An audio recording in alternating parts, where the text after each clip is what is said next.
Hi friends, welcome to నాటు వైద్యం. ఈరోజు మనం చాలా మంది కూడా వయసు పెరుగుతూ ఉండడం వల్ల సంభోగ వాంఛలు అంటే రతి పట్ల కోరికలు, ఆసక్తి అనేది తగ్గుతుంది అని, కావాలి అనుకున్నప్పుడు ఎలక్షన్స్ అవుతున్నా చేయాలి అన్న ఆసక్తి మాత్రం ఉండడం లేదని, అసలు కోరికలు అనేటివి పూర్తిగా కలగడం లేదని, ఫీలింగ్స్ రావడం లేదని, సో దీనికి ఏదైనా చిట్కా ఉంటే చెప్పమని చాలా మంది కూడా అడుగుతూ ఉన్నారండి. సహజంగా కొన్ని సందర్భాల్లో చాలా మంది కూడా ఏంటంటే ఇలాంటి ప్రాబ్లమ్స్ రాగానే టెస్టోస్టిరాన్ అంటే హార్మోన్స్ టెస్ట్ చేయించుకుంటారు.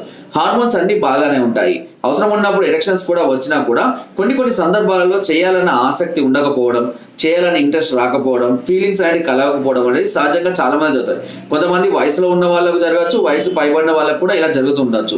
సో దీనికి ఆలోచనలను అంటే పెంచడం కోసం, అంటే కామానికి సంబంధించినటువంటి కోరికలను పెంచడం కోసము ఒక అద్భుతమైనటువంటి సులువైనటువంటి చిట్కా చెప్తానండి. ఇది మీరు ఇంట్లోనే ప్రతిరోజు చేసుకుంటూ ఉన్నట్లయితే కోరికలు, వాంఛలు అనేవి క్రమక్రమంగా పెరుగుతుంటాయి. అయితే సహజంగా ఈ సమస్య అనేది స్త్రీలలో కూడా పిల్లలు పుట్టిన తర్వాత ప్రొలాక్టిన్ లాంటి కొన్ని హార్మోన్స్ రిలీజ్ అయిన తర్వాత ఈ సమస్య అధికంగా ఉంటుంది.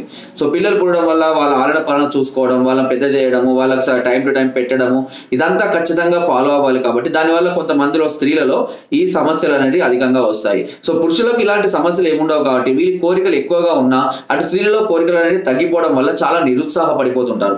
అలా కొద్ది రోజులు గడిచినా కూడా పిల్లలు పెద్ద అయినా సరే కొన్ని సందర్భాల్లో స్త్రీలకు రతి పట్ల ఆసక్తి అనేది క్రమక్రమంగా తగ్గిపోవడం అనేది జరుగుతుంది. అలాంటి సందర్భాల్లో కూడా ఇటు మగవారికి తగ్గిన అటు స్త్రీలకు తగ్గిన కొన్ని సందర్భాల్లో ఏమవుతుందంటే స్త్రీలకు వయసు తక్కువగా ఉండి మగవారికి వయసు ఎక్కువగా, అంటే సుమారుగా 10-15 సంవత్సరాల గ్యాప్ లో మ్యారేజ్ చేసుకున్న వాళ్ళు చాలా మంది ఉంటారు. ఇలాంటి సందర్భాల్లో స్త్రీలకు ఫీలింగ్స్, కోరికలు పెరుగుతున్న సందర్భాల్లో మగవారికి తగ్గిపోవడం అనేది కూడా జరుగుతుంటుంది.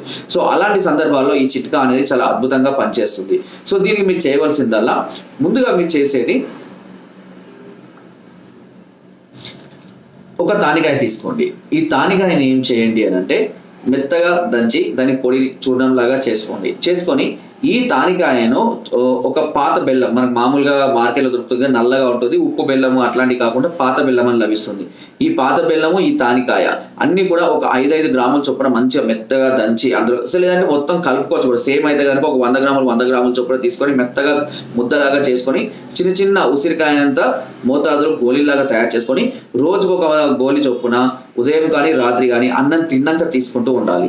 ఇలా ప్రతిరోజు కనుక మీరు తీసుకుంటూ ఉన్నట్టయితే తప్పకుండా మీకు ఈ సమస్య అనేది క్యూర్ అవడం అనేది జరుగుతుంది. క్రమక్రమంగా కోరికలు కలగడము, వాంఛలు పెరగడం అనేది కూడా జరుగుతుంటుంది.